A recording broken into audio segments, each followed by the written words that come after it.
Never fear, Cindersh is here, and welcome to the first episode of Doctor Who Explanations. Now, in this episode, our discussion topic is the TARDIS. First off, it stands for Time and Relative Dimensions in Space. Now, sometimes you'll hear it time and relative dimension in space, and sometimes you'll get it with dimensions, plural. And it's back and forth even in the show and in the scripts. Either one is acceptable. I tend to use the plural dimensions. So when you hear me talk about it, if I'm going to specify what TARDIS is again sometime down the line, I will use dimensions. So what is the TARDIS? Even after I've given you its name, what actually is it? It is a device for traveling through time and space. But it's so much more than that. It itself contains its own dimension or dimensions inside of it. So that, you get the joke that the TARDIS is bigger on the inside. And usually that's just after seeing the console room. The people haven't even seen all the other rooms and stairways and everything else that's inside the TARDIS. They're just comparing the console room to the outside, and the console room itself is bigger than the circumference of the outside of the TARDIS, at least in the case of the Doctor's TARDIS. Now, the Doctor's TARDIS is stuck in a variation form of a police box, an old school English police box. Now, it doesn't ever exactly look like a proper police box. It's always a little bit different. And there have been several versions of the TARDIS where the exterior changes. It's been a different property built a few different times with slight tweaks to it on the outside. And again, we've seen several different variations of console room on the inside. And so, if something happens to the TARDIS, it can recreate its interior, its exterior, as long as it's not completely destroyed, which is not easy to do. Although it does happen once. But that's another discussion another time. So the TARDIS is this machine that can travel backwards or forwards in time. And there's an episode where the Doctor sits in the exact same spot, same location. It goes into the past, and then works his way through the future from that exact same spot. And so he gets to see the gamma of history from the same spot, the same location. But most of the time, he's jumping not just one location to another location, but one location in one point in time to another location in a different point in time. Usually he's moving through both. Every once in a while, you see him just travel distance-wise. Very first couple episodes, we see the Ninth Doctor take Rose and go from one spot to another spot of town, chasing after a signal that the head off of the fake Mickey is giving off.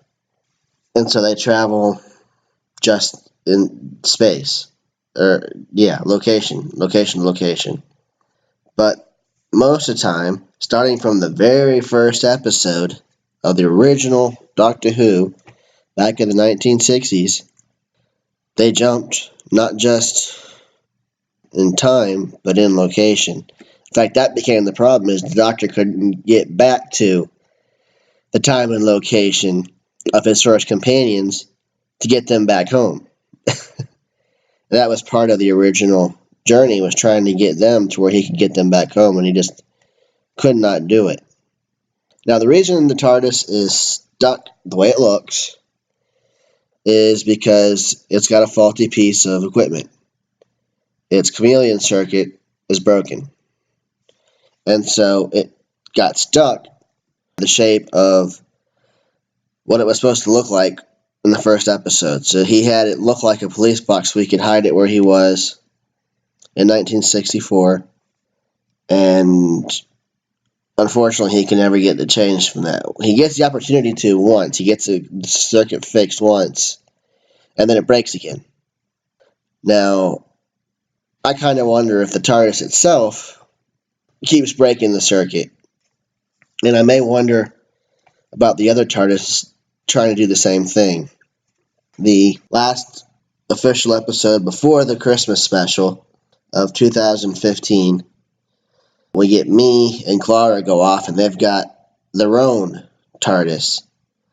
And me makes a comment about their chameleon circuit being broken and them being stuck now in the shape of a diner. So maybe these TARDISes, especially female ones, have a tendency to find a shape they like and decide they want to keep it. Not sure if you can call that official or anything like that. That's just kind of my speculation there. But that's happened now twice. But then we see other TARDISes, especially during the Old Who, that have no trouble changing their shapes appropriately. The Master's original TARDIS changes its shape a couple of different times throughout the old series. You've got one or two other Time Lords who have TARDISes that we see throughout the old series, and theirs take several different shapes. The Doctor's is the first one you ever see, the only one you ever see until this last episode, where it was stuck the way it was. And hopefully, which we think will be the case, is it'll continue to be stuck because the blue box has now become so iconic. I mean, we've got the phrase from the Doctor himself that he is a madman in a box. And the idea that it is a box is part of that. One other important feature of the TARDIS, and I talked about the personality slightly by mentioning that the Doctor's TARDIS is female, is each TARDIS does have its own personality, its own core. And it's basically a living being itself.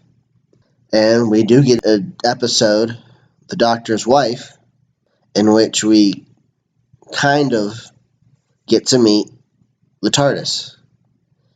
Now, not physically. I mean, the TARDIS isn't really a physical being. I mean, the shell of it is what we see. But there's the spirit of the TARDIS gets taken in and put into a living being, and this other entity tries to take the TARDIS. And in the process of that, the Doctor gets to very briefly interact verbally, two-sided conversation with his TARDIS. And that's a pretty clever thing that he got to pull off with that episode, and gave us a little more insight into the TARDIS. And there are episodes throughout the series which kind of give us more hints and more hints. The fact that it has so many different rooms. It's had to release rooms and recreate rooms and all sorts of things. And it's got this, I don't know if you want to call it an engine room, but it's got this core room, and, it tries to keep people out of it because it doesn't want people there. I mean, it's private area kind of type thing. No one's supposed to go there, although Clara and the Doctor make it there in one episode. If there are any other questions you have about the TARDIS, feel free to ask them in the comments section. I hope you will like this video. Hope this helps explain the TARDIS a little bit. Please feel free to subscribe to my channel if you haven't done so already. And keep an eye out for more Doctor Who content in the near future. This is Super Saiyan 7 Cinders. Thank you for watching, and we'll be back soon.